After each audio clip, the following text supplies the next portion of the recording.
Most people quit right before success, not because they're weak, not because they lack discipline, but because they misunderstand failure. They believe failure is a verdict, a final answer, a sign that the door has closed and will never open again. So when they fail once, they pause. When they fail twice, they hesitate. And when they fail 3, 4, or 5 times, they stop trying entirely. They tell themselves it's maturity. They call it realism. They say things like, "I guess it just wasn't meant for me." But what if failure isn't the opposite of success? What if it's the cost of entry? What if every meaningful success demands that you fail repeatedly, publicly, and painfully before you're allowed to win? This is a true-to-life story inspired by many real entrepreneurs. It's the story of a man who failed 11 times, lost everything, declared bankruptcy, was humiliated, laughed at, and quietly written off. And then, long after most people would have quit, he built a company worth millions.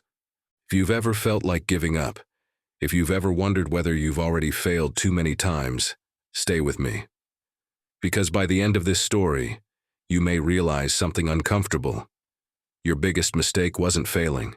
It was believing failure meant stop. Subscribe to the channel as this story unfolds. Victor grew up in a mid-sized industrial city where ambition was treated like a risk and stability was treated like wisdom. Factories lined the riverbanks. People worked the same jobs for decades. Dreams were allowed, but only quietly, and only if they didn't interfere with responsibility. Victor's childhood was stable. His father owned a small printing shop. Not glamorous, not growing fast, but reliable. Bills were paid. Food was on the table. Life was predictable. Victor went to school, went to college, did everything that was expected of him. But something never sat right. He didn't want to inherit predictability. He didn't want to measure his life by how little risk he took. He wanted to build something of his own, something that proved he was capable of more.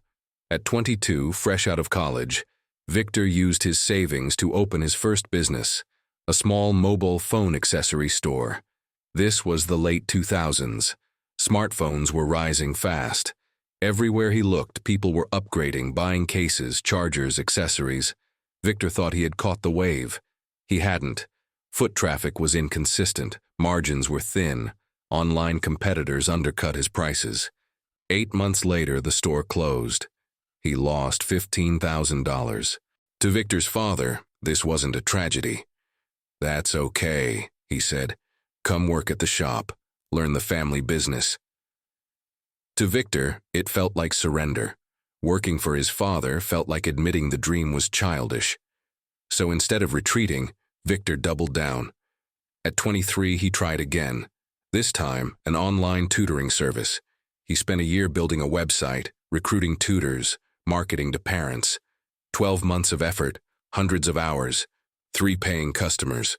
Total revenue, $280. He shut it down. At 24, he launched a food delivery idea. It failed. At 25, a small clothing boutique. It failed. At 26, an event planning company. It failed. Different ideas, different industries, same ending. By now, people had noticed. Victor Chen? Oh, he's the guy who keeps failing. Another business? How many is that now? 5. Friends from college stopped inviting him to reunions. They were getting promoted, buying homes, posting engagement photos. Victor was restarting again. Relatives began speaking carefully around him, as if he were fragile, as if ambition were a condition. At night, Victor lay awake staring at the ceiling. Maybe they're right. Maybe I'm not an entrepreneur. Maybe I'm just someone who mistakes stubbornness for courage. His savings were gone. Credit cards maxed out. Loans borrowed from family members now felt like silent accusations. At 27, Victor made one last big push. A digital marketing agency. This time, he went all in. Loans, employees, an office lease. For a moment, it looked like it might work. Then clients left. Revenue dried up, payroll bounced, he couldn't pay rent, he couldn't pay staff. The landlord evicted him. The bank demanded payment. Employees quit angry and disappointed. And for the first time in his life, Victor declared personal bankruptcy. At 28, he moved back into his childhood bedroom. The same walls, the same bed, the same silence. His father barely spoke. His mother cried when she thought he couldn't hear. Victor had no money, no reputation, no confidence left.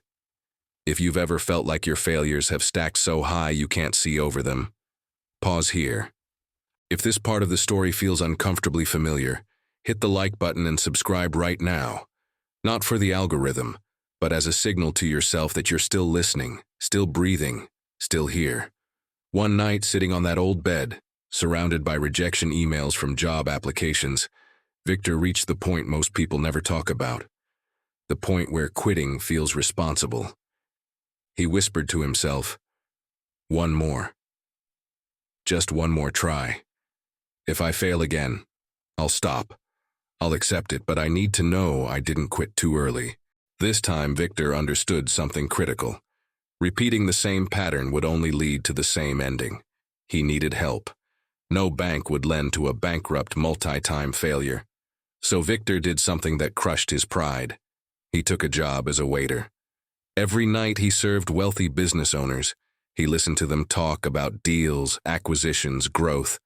Every plate he carried felt like a reminder of how far he had fallen. Until one night, a regular customer noticed him. An older man, calm, observant.